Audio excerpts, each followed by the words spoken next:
ఒక మంచి hair oil చెప్తాను. ఇక్కడ నేను దగ్గర దగ్గర ఒక 200 గ్రామ్స్ దాకా కోకోనట్ ఆయిల్ తీసుకొని అందులో కొంచెం మెంతులు వేసుకున్నాను. ఒక 1 టేబుల్ స్పూన్ దాకా. ఇవి ఒక 5 మినిట్స్ మగ్గించాలి. దాని తర్వాత ఇక్కడ చూస్తున్న పౌడర్స్ ఉన్నాయి కదా, ఈ పౌడర్స్ అన్నీ కూడా వేసుకోవాలి. ఇవి నేను ఇండియా నుంచి ఇక్కడికి వచ్చేటప్పుడు తెచ్చుకున్నాను.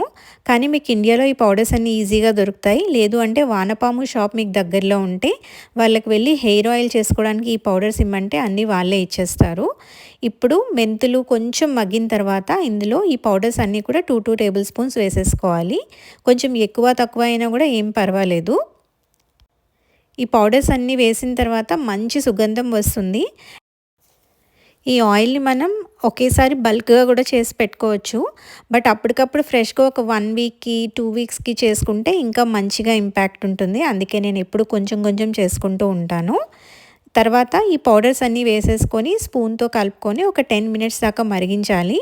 పౌడర్స్ కదా కొంచెం మాడినట్టు అనిపిస్తుంది కానీ మీకు అస్సలు ఏమీ పాడవదు. జస్ట్ ఇదంతా బాగా ఆయిల్లోకి ఇండ్యూస్ అయ్యి మీకు ఒక మంచి బ్లాక్ గ్రీనిష్ కలర్లో ఈ ఆయిల్ అనేది రెడీ అవుతుంది. ఇలా బబుల్స్ వచ్చినప్పుడు స్టవ్ ఆపేసి దీన్ని వడకట్టేసుకోవటమే.